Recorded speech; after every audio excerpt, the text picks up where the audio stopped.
হ্যাঁ, দরজায় কর্নার্সে ত্রয়োদশ জাতীয় সংসদ নির্বাচন, এই নির্বাচনকে সামনে রেখে রাজনৈতিক দলগুলো শুরু করেছে তাদের তৎপরতা। এরই ধারাবাহিকতায় ঢাকা বিশ্ববিদ্যালয়ের সাবেক ভিপি নুরুল হক নুরু এবং রাশেদ খানের নেতৃত্বাধীন নতুন নিবন্ধিত দল গণ অধিকার পরিষদ, এই গণ অধিকার পরিষদে জামালপুরের মেলান্দ এবং মাদারগঞ্জ উপজেলা নিয়ে গঠিত জামালপুর ৩ আসন, এই আসনের যিনি গণ অধিকার পরিষদের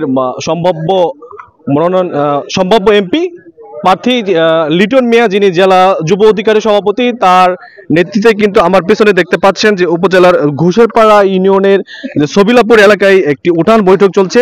এখানে গণ অধিকার পরিষদের বিভিন্ন পজিটিভ দিকগুলো এবং তারুণ্য নির্ভর বাংলাদেশ গড়ার দৃঢ়পত্রে এখানে কিন্তু লিফলেট বিতরণও চলছে। এখানে বিভিন্ন শ্রেণী পেশার মানুষই কিন্তু এই উঠান বৈঠকে অংশগ্রহণ করেছেন। তো আমি এই মুহূর্তে কথা বলবো যে জামালপুর ৩ মেলান্দ মাদারগঞ্জ আসনের যিনি গণ অধিকার পরিষদের এমপি সম্ভাব্য প্রার্থী এবং জেলা যুব অধিকারের সভাপতি লিটন মিয়ার সাথে, যে আপনি যে এই যে উঠান বৈঠক করতেছেন, আলোচনা করলেন, আপনার পক্ষে কেমন সাড়া পেলেন?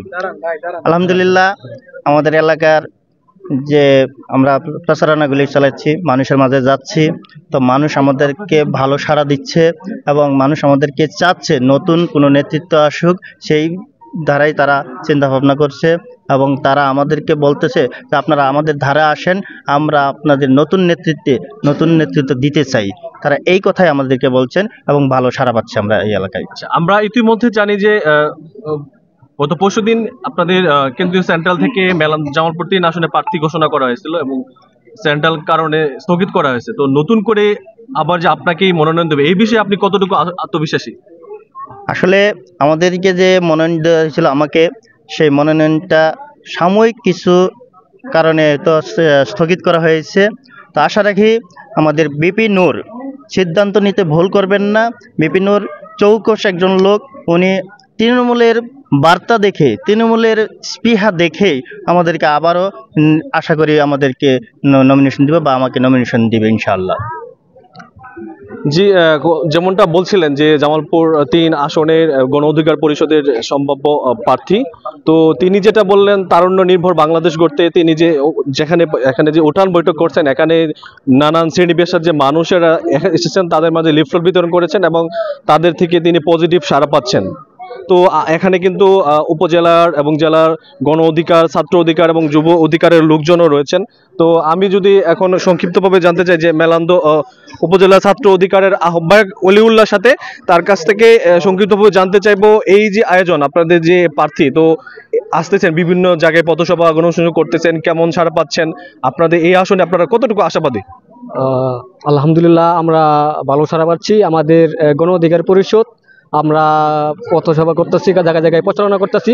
প্রচারণার মাধ্যমে আল্লাহর রহমতে আমরা ভালো সাড়া পাচ্ছি। আর সামনের দিনে আমরা ভালোভাবে কাজ করতেছি এবং আমরা সামনের দিনে ভালোভাবে কাজ করব।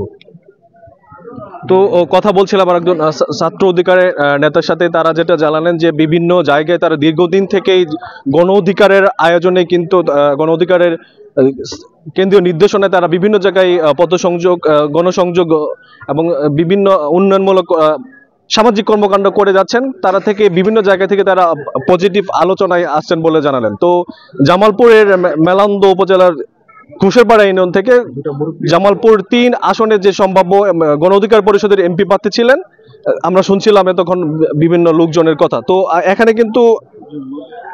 কিন্তু আমি দেখতে পাচ্ছি এই এলাকার একজন প্রবীণ ভোটারও রয়েছেন। আমি তার কাছ থেকে আজকের এই যে উঠান বৈঠক, এই বিষয়ে আজকের লিটনের পক্ষে কেমন দেখতেছেন আপনি? আলহামদুলিল্লাহ, মোটামুটি আমরা আলোচনা সবাই অনেক লোকই আছি, সবাই ভালো সাপোর্ট করতেছি। লিটন মিয়া খুব ভালো লোক, তা আশা করি ওনাকে টাকমার্কা প্রতীকটা দিলে আমাদের জন্য ভালো হবো। আমরা সবাই সাড়া দিচ্ছি, সবাই মিটিংও আছি, চেষ্টাও করতেছি, আরো ভবিষ্যতে করবো ইনশাল্লাহ।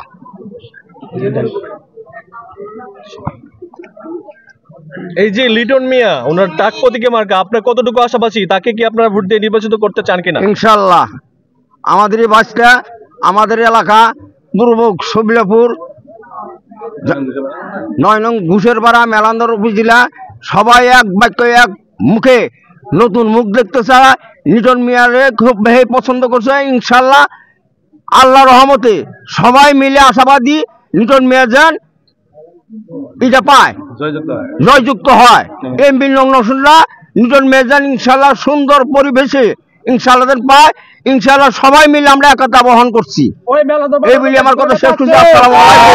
ছাত্র যুব শ্রমিক ভাইদের কোনো নেতা আছে? ছাত্র যুব শ্রমিক ভাইদের কোনো নেতা আছে? কৃষক শ্রমিক মেহনতি মানুষের কোনো নেতা আছে? সেই নেতা